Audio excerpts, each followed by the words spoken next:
Good morning बच्चों। आज हम पढ़ेंगे माइक्रो ऑर्गेनिजम्स, फ्रेंड एंड फो। अब सबसे पहले हमें पढ़ना पड़ेगा कि माइक्रो ऑर्गेनिजम्स होते क्या हैं। You have seen several kinds of plants and animals. हमने बहुत सारे टाइप के, बहुत सारे काइंड के प्लांट्स देखे हैं, एनिमल्स देखे हैं, पेड़ पौधे देखे हैं, जानवर देखे हैं, बहुत सारे प्रकार के देखे हैं। However, there are other living organisms around us which we cannot see with our unaided naked eyes. अब कुछ लिविंग ऑर्गेनिजम्स ऐसे भी हैं जिनको हम अपनी नेक्ड आइज, अपने नंगी आँखों से नहीं देख सकते। मतलब हमें किसी न किसी चीज़ की ज़रूरत पड़ती है उनको देखने के लिए। हम उनको ऐसे, जैसे हम नॉर्मली किसी भी पेड़ को देख सकते हैं, किसी भी जानवर को देख सकते हैं, सारे चीज़ों को हम अपनी नेक्ड आइज से नहीं देख सकते। उन ऑर्गेनिजम्स को हम माइक्रो ऑर्गेनिजम्स कहते हैं या माइक्रोब्स कहते हैं। These are called microorganisms और microbes. For example, you might have observed that during rainy season moist bread gets spoiled and its surface gets covered with grayish white patches. अब आपने देखा होगा रेनी सीज़न में, जैसे अभी rainy season चल रहा है, रेनी सीज़न में अब ब्रेड को रखेंगे, जो मॉइस्ट ब्रेड थोड़ी सी गीली हो जाती है, आप देखेंगे जो ब्रेड होती है उसके ऊपर वाइट कलर की, ग्रेइश वाइट कलर की एक लेयर जम जाती है। वो क्या होते हैं? वो माइक्रो ऑर्गेनिजम्स होते हैं जो उसके ऊपर कवर कर लेते हैं उस ब्रेड को। आपने ये भी देखा होगा जब बारिश गिरती है या जहाँ पे पानी ज़्यादा होता है वहाँ पे ग्रीन ग्रीन कलर का कुछ वहाँ पे बन जाता है, ग्रीन कलर का कुछ ग्रीन ग्रीनिश हो जाता है सारा वो एरिया, ठीक है, जिसको आप पिल्छी भी कहते हैं। ओके, वो हमारा एल्गी होता है और वो भी क्या है? माइक्रो ऑर्गेनिजम्स होते हैं और वो फैलता ही जाता है, एक जगह पे रुकता नहीं है। Observe these patches through a magnifying glass. अब अगर आप मैग्नीफाइंग ग्लास का यूज़ करेंगे या आप माइक्रोस्कोप का यूज़ करेंगे, आप देख सकेंगे कि ये सारे क्या हैं? माइक्रो ऑर्गेनिजम्स होंगे। वो छोटे छोटे कीटाणु होंगे जो वहाँ पे जन्म लेते हैं और वो पैदा होकर थोड़े से बड़े बड़े होते हैं, अपनी हर वहाँ पे काम करते रहते हैं कुछ ना कुछ। You will see tiny black rounded structures. आप वहाँ पे छोटे ब्लैक कलर के राउंड स्ट्रक्चर्स, गोल स्ट्रक्चर्स देखेंगे। Do you know what these structures are and where did these come from? अब आपको पता है ये स्ट्रक्चर्स क्या हैं और कहाँ से आए हैं? इनको हम माइक्रो ऑर्गेनिजम्स कहते हैं, माइक्रो ऑर्गेनिजम्स। अब एक एक्टिविटी इन्होंने बताई है, कलेक्ट सम मॉइस्ट सॉइल, गीली मिट्टी ले लीजिए, from the field in a beaker, एक बीकर में उसको ले लीजिए मिट्टी को, and add water to it, उसको अंदर थोड़ा सा पानी डाल लीजिए। After soil particles have settled, आप देखेंगे जब सॉइल पार्टिकल्स सेटल हो जाएंगे, take a drop and spread it on a slide. एक पानी का ड्रॉप ले लीजिए, उसका जो आपने बीकर में लिया हुआ है पानी डाल के मट्टी का, थोड़ा सा ड्रॉप उसमें से डालिए एक स्लाइड पे और फिर माइक्रोस्कोप में उसको चेक करिए। आप देखेंगे बहुत सारे जो माइक्रो ऑर्गेनिजम्स हैं वो उसके अंदर होंगे, छोटे छोटे छोटे छोटे ऑर्गेनिजम्स उसके अंदर होंगे ना। Do you find tiny organisms moving around? आप देखेंगे कुछ छोटे छोटे जो कीड़े होंगे, ऑर्गेनिजम्स होंगे, वो क्या चल रहे होंगे उसके ऊपर। These observations show that water and soil are full of tiny organisms.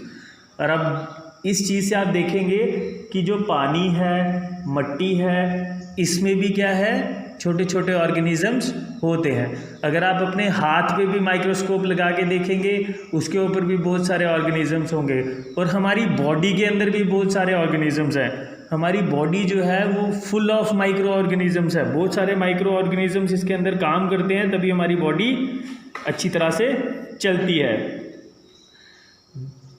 Now These observations show that water and soil are full of tiny organisms, though not all of them fall into the category of microbes. अब वो सारे के सारे जो हैं वो microbes नहीं होते हैं, उनमें से कुछ जो हैं वो माइक्रोब्स होते हैं, कुछ हम अपनी आँखों से भी देख सकते हैं. These organisms or microbes are so small in size that they cannot be seen with the unaided eyes. अब ये जो ऑर्गेनिजम्स होते हैं ये इतने छोटे होते हैं कि हम बिना माइक्रोस्कोप की हेल्प के या बिना हम किसी मैग्नीफाइंग ग्लास की हेल्प के उसको नहीं देख पाते हैं अपनी अनएडेड आइज से या नेक्ड आइज से. Some of these such as fungus that grows on bread can be seen with a magnifying glass. अब कुछ जो होते हैं वो आप मैग्नीफाइंग ग्लास से देख सकते हैं, जैसे कि ब्रेड के ऊपर वाइट कलर का आ जाता है, ग्रेइश वाइट कलर का आ जाता है, उसको आप आराम से देख सकते हैं. ग्रीन कलर की एल्गी होती है उसको हम आराम से देख सकते हैं, बट ऑर्गेनिजम्स को मतलब मैग्नीफाइंग ग्लास से आराम से देख सकते हैं उनको. लेकिन other can not be seen without the help of microscope. अब कुछ जो होते हैं उनके लिए माइक्रोस्कोप ही चाहिए होता है, वो इतने छोटे होते हैं, वो माइक्रोमीटर्स में होते हैं कि हम उनको आराम से अपनी अनएडेड आइज से नहीं देख सकते और हमें माइक्रोस्कोप चाहिए होता है.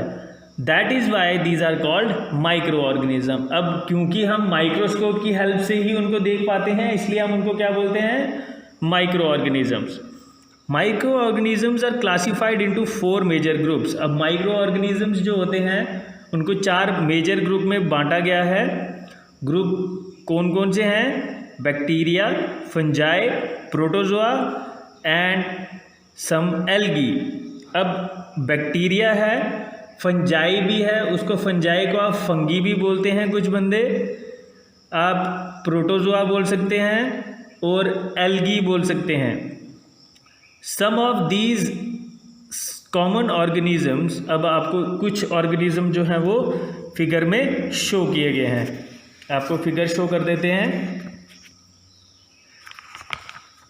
ये देखिए ये कुछ ऑर्गेनिजम्स हैं, ये आपके स्पाइरल बैक्टीरिया हैं, ये आपके रॉड शेप्ड बैक्टीरिया हैं. आपके स्पाइरल शेप होती है उसके अंदर एक रॉड शेप होती है.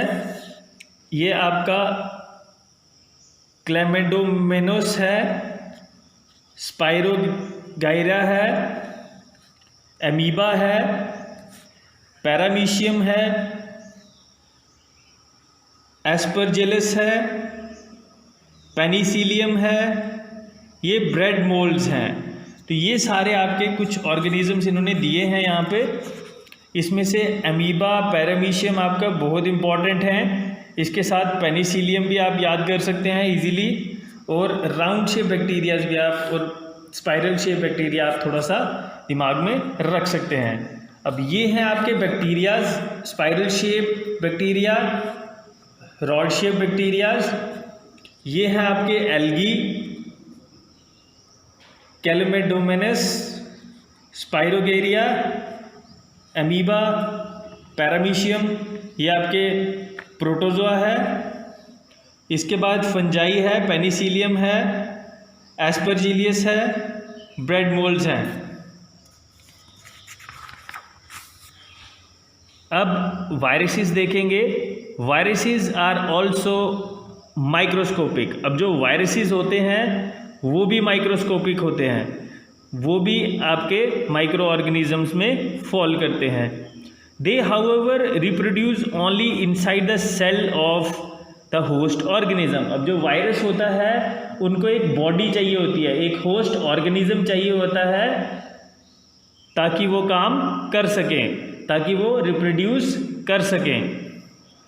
विच मे बी बैक्टीरियम, प्लांट और एन एनिमल. अब वो बैक्टीरिया भी हो सकता है, प्लांट भी हो सकता है और एनिमल भी हो सकता है. उसको एक ना एक कैरियर चाहिए होता है वायरस को. जैसे कि अभी कोरोना वायरस चल रहा है तो इसको एक कैरियर चाहिए होता है. जैसे ही उसको कोई एक बॉडी मिलती है कांटेक्ट में, वो उसके ऊपर आपका इफ़ेक्ट करना स्टार्ट कर देता है. अब कुछ वायरसेस जो हैं वो कौन कौन से हैं? Common elements like cold, flu, जिसको हम इन्फ्लुएंजा भी बोलते हैं, and most coughs are caused by viruses. अब ये सारे किससे होते हैं? वायरसेस से होते हैं. Serious diseases like polio, chicken pox और ऑल्सो कॉज्ड बाय वायरसेस। अब ये पोलियो जो होता है, चिकन पॉक्स होता है, ये भी किससे होता है? वायरस से होता है। अब न्यू आप जो और वायरस जो आप याद कर सकते हैं वो कौन से हैं? कोरोना वायरस है, एड्स वायरस है, तो ये आप रिमेंबर रख सकते हैं। Now diseases like dysentery and malaria are caused by protozoans, whereas typhoid and tuberculosis are bacterial diseases. अब प्रोटोजोआ से कुछ डिजीजेस होती हैं, वो है डिसेंट्री एंड मलेरिया। अब मलेरिया भी जो है वो प्रोटोजोआ से होता है, ओके, प्रोटोजोन्स। अब ये याद रखना प्रोटोजोआ को।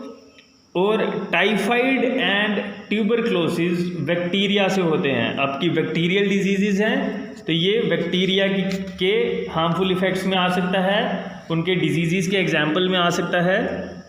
ना you might have learn about some of these organisms from your elders. अब हमने बड़ों से देखा हो, बड़ों से सीखा होगा, उनसे सुना होगा कि कुछ जो हमारी क्या बोलते हैं माइक्रो ऑर्गेनिजम्स हैं वो कौन कौन से हैं, जैसे यीस्ट है, एल्गी है, ये आपने सुना होगा कि होते हैं, वायरसेस हैं। Now where do microorganisms live? अब माइक्रो ऑर्गेनिजम्स कहाँ रहते हैं? माइक्रो ऑर्गेनिजम्स में be single celled like bacteria, some algae and protozoa, और multicellular such as algae and fungi. अब माइक्रो ऑर्गेनिजम्स जो हैं वो सिंगल सेल के हो सकते हैं, मतलब एक ही सेल से बने हो सकते हैं, okay.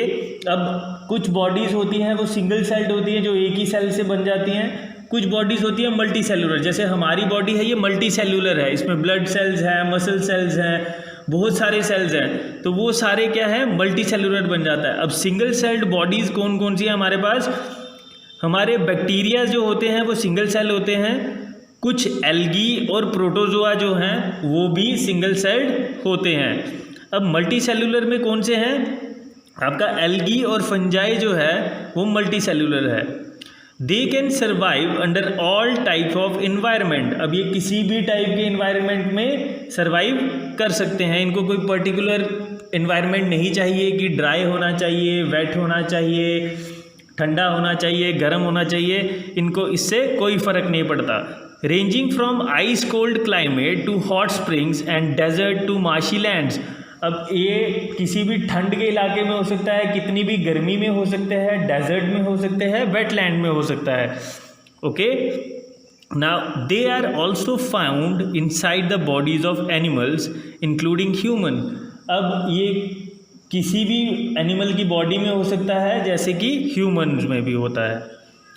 Now some micro organisms grow on other organisms where while other exist freely. अब कुछ माइक्रो ऑर्गेनिजम्स होते हैं वो दूसरों की बॉडी के बिना नहीं चल सकते, लेकिन कुछ जो हैं वो अपना खाना खुद बनाते हैं और खुद ही सिंगल हैंडेडली एग्जिस्ट करते हैं, मतलब उनको दूसरी बॉडी की ज़रूरत नहीं पड़ती, ना किसी पेड़ की ज़रूरत पड़ेगी, ना किसी इंसान की, ना ही किसी जानवर की ज़रूरत पड़ेगी।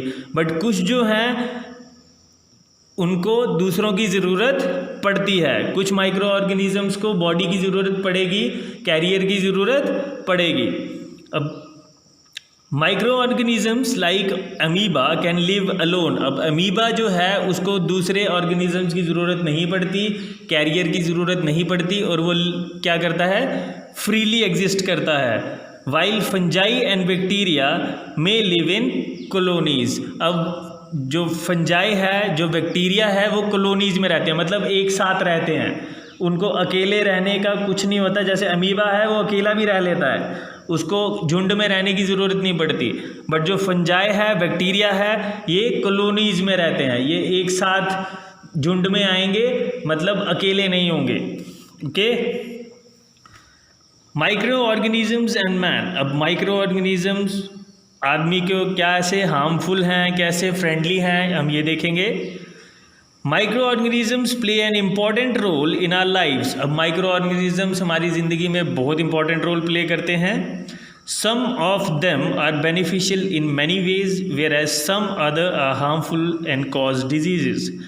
कुछ जो है हमारे बहुत ही ज़्यादा बेनिफिट का काम करते हैं, हमें बहुत ज़्यादा हेल्प करते हैं, कुछ जो हैं वो हमें हार्म पहुंचाते हैं या डिजीज़ फैलाते हैं। लेट अस स्टडी, अब इनको पढ़ते हैं डिटेल में। Friendly micro organisms. अब फ्रेंडली माइक्रो ऑर्गेनिजम्स कौन कौन से हैं? Microorganisms are used for various purposes. They are used in the preparation of curd, bread and cake. अब माइक्रो ऑर्गेनिजम्स जो हैं बहुत जगह पे यूज़फुल होते हैं, जैसे कि दही जमाने का काम करते हैं, ब्रेड बनाने का काम करते हैं, केक को अगर बेक करना है, अगर केक बनाना है तो उसका भी काम करेंगे, उसमें भी हेल्पफुल होते हैं। Micro organisms are used for production of alcohol since ages. अब जो आपका अल्कोहल है, अल्कोहल हमारा आपको बता दूं कि वो दवाई में भी यूज़ होता है, एज अ ड्रिंक भी यूज़ होता है और बहुत सारे ईंधन का भी काम करता है, फ्यूल का भी काम करता है। तो हमारे बहुत सारी चीज़ों में अल्कोहल होता है। तो सेंचुरीज से, बहुत पुराने समय से अल्कोहल का बनाने का काम जो है वो माइक्रो ऑर्गेनिजम्स कर रहे हैं।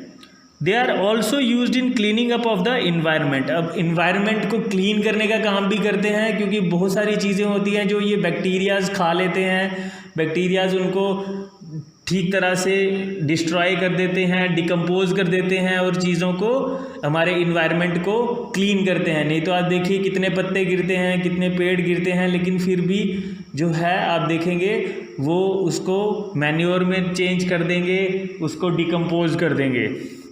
For example the organic waste. अब जो ऑर्गेनिक वेस्ट है, जैसे कि वेजिटेबल के जो छिलके होते हैं या उनका सड़ी हुई जो सब्जियां होती हैं, रिमेन्स ऑफ एनिमल्स, जब एनिमल्स मर जाते हैं तो उनके रिमेन्स जो बचा हुआ होते हैं, हड्डियां होती हैं, फिर और भी जो चीज़ें होती हैं, जैसे कि आपके ज़मीन के अंदर से कोई चीज़ें निकलती हैं, तो उनको भी डिकम्पोज करने के लिए चीज़ें चाहिए। अब वो माइक्रो ऑर्गेनिजम्स काम करते हैं। Are broken into simple substances by bacteria. अब बैक्टीरिया क्या करते हैं, उनको छोटे छोटे सिंपल सब्सटेंसेस में चेंज कर देते हैं, मैन्योर में चेंज कर देंगे या उनको अच्छी तरह से डिकम्पोज कर देंगे। Recall that bacteria are also used in the preparation of medicine. अब बैक्टीरिया जो हैं वो मेडिसिन को भी बनाने का काम करते हैं। In agriculture they are use to increase soil fertility by fixing nitrogen. अब एग्रीकल्चर में कैसे काम करेंगे, नाइट्रोजन को फिक्स करने में। राइजोबियम बैक्टीरिया जो है वो, राइजोबियम जो है वो सॉइल फर्टिलिटी को फिक्स करता है, नाइट्रोजन फिक्स करता है वो, ओके उससे सॉइल फर्टिलिटी अच्छी हो जाती है। Making of curd and bread. अब making of curd and bread कैसे होता है, बैक्टीरियाज के थ्रू होता है और यीस्ट के थ्रू होता है, और ये सारे क्या हैं, micro organism. You might have heard that milk is turn into curd by bacteria. अब जो मिल्क है, जो दूध है, वो दही में कैसे चेंज होता है, with the help of bacteria. I saw that my mother added a little curd to warm milk to set curd for the next day. I wonder why. मैंने देखा मेरी माँ क्या कर रही थी, ऐड लिटिल कर्ड, थोड़ा सा दही जो है वो गर्म दूध के अंदर डालती है, तो अगले दिन क्या होता है, वो दही में चेंज हो जाता है। समझ नहीं आया कि कैसे। अब ये कैसे हुआ, curd contain several micro organism. अब जो दही होता है उसमें बहुत सारे छोटे छोटे माइक्रो ऑर्गेनिजम्स होते हैं। Of these the bacterium lactobacillus. अब जो लैक्टोबैसिलस है वो क्या करता है, it promotes the formation of curd. ये कर्ड बनाने का काम करता है, उसको फॉर्म करने का काम करता है। तो it promotes the formation of curd. कौन करता है, लैक्टोबैसिलस बैक्टीरियम। ये एक बैक्टीरिया है जिसका नाम है lactobacillus. It multiplies in milk and convert into curd. अब वो मल्टीप्लाई करता है, अपने आप को बहुत सारा रिप्रोड्यूस करता है और क्या कर देता है, कर्ड को फॉर्म कर देता है, दूध को कर्ड में चेंज कर देता है। Bacteria are also involve in the making of cheese, pickle and many other food items. अब बैक्टीरिया बहुत सारी चीज़ों में और यूज़ होता है, चीज़ बनाने का काम करता है, पिकल बनाने का काम करता है, अचार बनाने का काम करता है, और भी बहुत सारे फूड आइटम्स में हमें हेल्प करता है वो बनाने के लिए। एन इम्पॉर्टेंट इंग्रेडिएंट ऑफ रावा, सूजी, इडलीज एंड भटूराज इज कर्ड। अब इम्पॉर्टेंट इंग्रेडिएंट क्या होता है जब इडली बनाते हैं या भटूरे बनाते हैं, तो क्या होता है, दही का यूज़ होता है उनके लिए। Can you guess why? अब ये कैसे होता है, क्यों होता है? जैसे कि हम एक एक्टिविटी दी गई है, हम मैदा लेंगे या आटा लेंगे ½ kg, उसके अंदर थोड़ी सी शुगर डालेंगे, थोड़ा सा गर्म पानी डालेंगे, add a small amount of yeast powder, थोड़ा सा यीस्ट पाउडर डालेंगे, and need to make a soft dough. अब उसको गूंद देंगे, सॉफ्ट उसको आटे को गूंद देंगे सॉफ्टली, थोड़ा सा सॉफ्ट बना देंगे। What do you observe after 2 hours? आप 2 घंटे के बाद देखेंगे वो जो आटा होगा वो क्या होगा, थोड़ा सा फूल जाएगा। अब यीस्ट जो होता है वो क्या करता है, रिप्रोड्यूसेस रैपिडली, बहुत जल्दी रिप्रोड्यूस करता है, and produces carbon dioxide during respiration, और वो कार्बन डाइऑक्साइड को प्रोड्यूस करता है रेस्पिरेशन, उसका रेस्पिरेशन प्रोसेस जो होता है वो कार्बन डाइऑक्साइड को प्रोड्यूस करता है।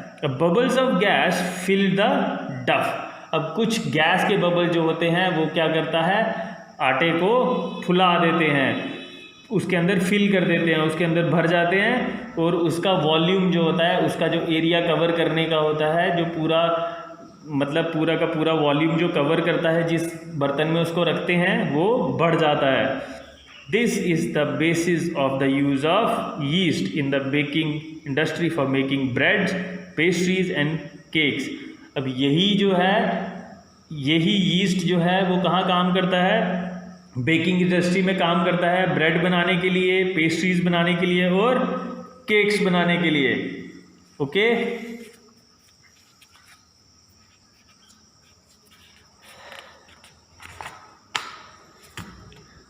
आज के लिए इतना ही रखेंगे।